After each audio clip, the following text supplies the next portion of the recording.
हरे कृष्ण कृष्ण कृष्ण हरे हरे हरे राम राम राम हरे हरे হরে কৃষ্ণ। আজকে আমি খুব ভালো একটা রেসিপি নিয়ে এসেছি, সেটা হচ্ছে রাজমা। তো যারা মাছ মাংস খায় রাজমাটা অনেকেই জানে না কি জিনিস, তো আমি আজ দেখাচ্ছি রাজমা কি করে রান্না করতে হয়। রাজমাটা হচ্ছে এইরকম একটা, এই যে এরকম, এটা মানে সারা রাত ভিজিয়ে রাখতে হবে। ভিজিয়ে রাখার পরে আমি এটাকে প্রেশার কুকারে প্রায় 15-16টার মতো সিটি দিয়ে নিয়েছি, তারপরে এটা এরকম হয়েছে। সারা রাত ভিজিয়ে রাখতে হবে। তো যাই হোক, এটা আমি ভিজিয়ে রেখেছি। এবার আমি তেল কড়াইয়ে তেল দিয়ে দিয়েছি। তেলের মধ্যে আমি দিয়ে দেবো একটু জিরে জিরে জিরে দিয়ে দিলাম। জিরে দেওয়ার পরে আমি এর মধ্যে একটা দেবো স্টার এলাচ।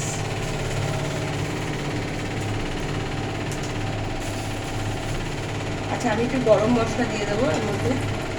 তার মধ্যে তেজপাতা দিলাম, আর এটা দিয়ে দিলাম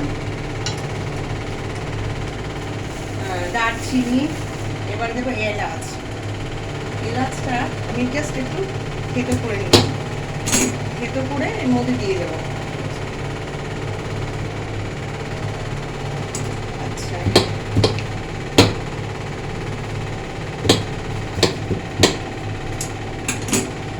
তার মধ্যে আমি দেবো একটা স্টার এলাচ।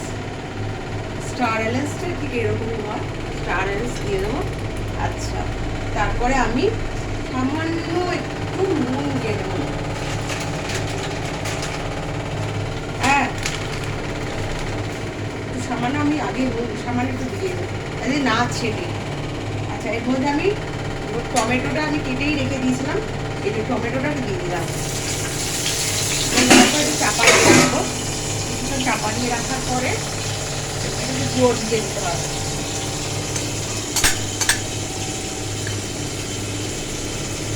জোর দিয়ে একটু নাড়াচাড়া করতে হবে।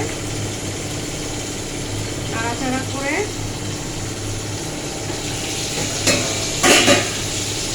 একটু নাড়াচাড়া করে নিতে হবে। তারপরে এটাকে এখানে হলুদ দিয়ে দিতে হবে। আমি কাজ করছি। তারপরে এটাকে ঢাকা দিয়ে দিতে হবে। ঢাকা দেওয়ার পরে একটু হলুদ দিয়ে দিতে হবে। হলুদ দিয়ে দিলাম। দেওয়ার পরে চাপা দিয়ে দিতে হবে। আর এর মধ্যে যে মশলাটা দিতে হবে সেটা হচ্ছে গিয়ে এর মধ্যে দিতে হবে আদা আদা আদা বাটা, আর আদা দিতে হবে, লঙ্কা, আর টমেটো। টমেটো একটু বেশি পরিমাণেই দিতে হবে। টমেটো বেশি পরিমাণে দিলে টক টক ভাব লাগবে, আর জিনিসটা খেতেও খুব টেস্টি হবে। তো যাই হোক, আমি দেখাচ্ছি। এটাকে একটু ভাজা ভাজা করে নিয়ে এটাকে হবে। তো এটাকে বসাতে হবে। এবারে এটা একটু নরম হয়ে যাচ্ছে।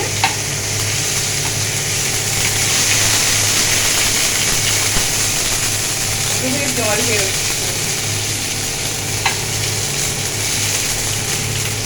খুব সহজ রান্না এবং তাড়াতাড়ি হয়ে যায়। হ্যাঁ, এইবারে আমি এর মধ্যে আমি মশলা যেটা করে রেখেছিলাম সেটাকে দিয়ে দেবো।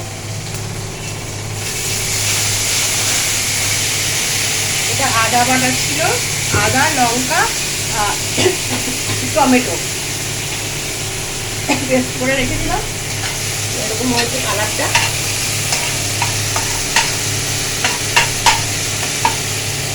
এবার আরেকটু আমি নুন দিয়ে দেবো। নুনটা অল্প দেওয়া হয়েছিল, এই যে নুনটা দিয়ে দিলাম।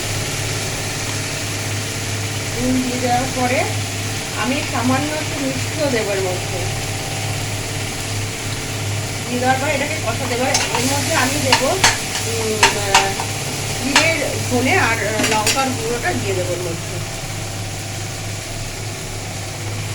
আমার পেস্ট করা আছে অলরেডি, মানে জিরেটা, আমি সেটা গুঁড়োটা আন্দাজ মতো এর মধ্যে দিয়ে দেবো।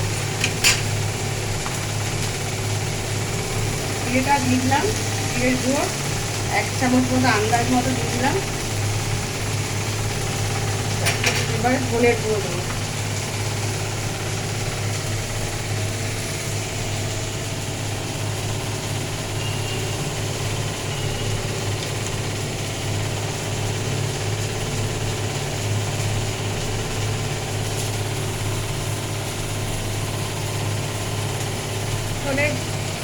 এর মধ্যে দেওয়া আছে অবশ্য, না দিলে নিয়ে এবার নাড়াচাড়া করতে হবে, এটাকে একটু নাড়াচাড়া করে নিয়ে দিতে হবে। এবার আমি লঙ্কার গুঁড়ো দেবো, এর মধ্যে লঙ্কার গুঁড়ো দিয়ে দেবো।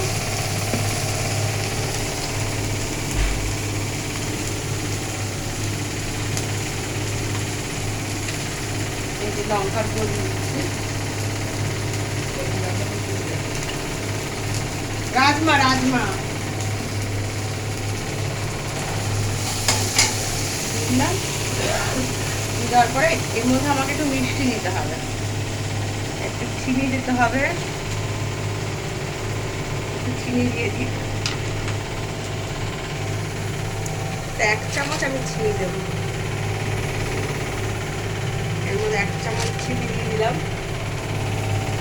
সামান্য একটু চিনি দিয়ে দিলাম। দেওয়ার পরে এটাকে একটু নাড়াচাড়া করতে হবে। নাড়াচাড়া করার পরে আমি রাজমাটা এর মধ্যে দিয়ে দেবো।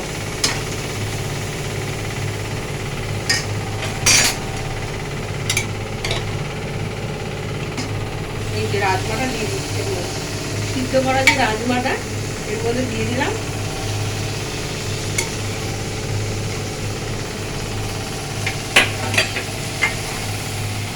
দিয়ে একটু নাড়াচাড়া করতে হবে এটাকে ভালো করে।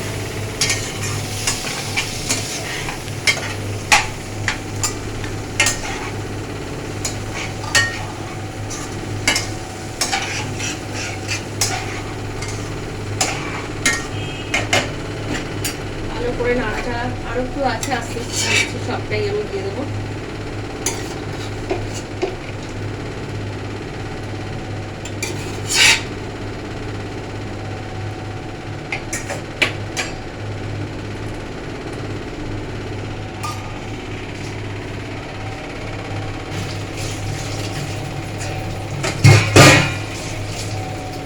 সবটাই দিয়ে দেবো এবার আস্তে আস্তে, যতটা আছে সবটাই আমাকে দিয়ে দিতে হবে।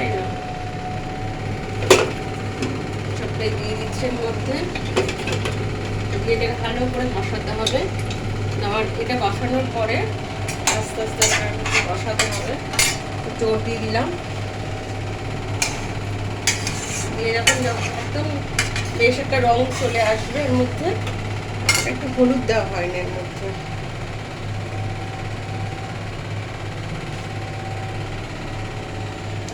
হলুদ দিতে হবে, হলুদটা দেওয়া হয়নি, দিয়েছিলাম, সামান্য হলুদ দিয়ে দিতে হবে। রাজমা রান্না করা খুব সহজ এবং এটা খেতেও খুব টেস্টি হয়। আপনারা খেয়ে আমাকে আমার রান্নাটা কেমন হলো এবং কে কোথা থেকে দেখছেন একটু কমেন্টসে জানাবেন, ঠিক আছে? কমেন্ট বক্সে জানাবেন, খুব ভালো লাগে। এবং আমি আপনারা কী ধরনের রান্না দেখতে চান, আমি যেহেতু ভেজ রান্না করি সেহেতু আমি আমি আমি সবসময় আমরা ভেজ খাই, সেটা ভগবানকে ভোগ লাগিয়ে খাই। তো আপনারা আর কী ধরনের রান্না আপনারা দেখতে চান একটু বলবেন, হ্যাঁ? কী ধরনের খাবার বানিয়ে ভোগ লাগিয়ে খেতে পারবেন সেটা আমাকে একটু বলবেন, আমি আমার খুব ভালো লাগবে এবং আপনারা জানাবেন কেমন খেতে হয়েছে। আপনারা একদিন করে খাবেন এটাকে, এবং এটা খুবই উপকারী, বাচ্চাদের তো খুব ভালো থাকে এটা খেলে, খুব ভালো হয়। তো আপনারা আশা করছি খাবেন এটাকে। হরে কৃষ্ণ। আর এটা হয়ে গেল, এটাই হয়ে গেল। আচ্ছা, এটা হয়ে যাওয়ার পরে এটা যখন নামাবো একটু পরে আমি এর মধ্যে একটু কসুরি মেথি, এই যে কসুরি মেথি, এর ওপরে একটু কসুরি মেথি দিয়ে দেবো। ব্যাস, দেওয়া হয়ে গেলেই হয়ে গেল আমার রান্না। হরে কৃষ্ণ।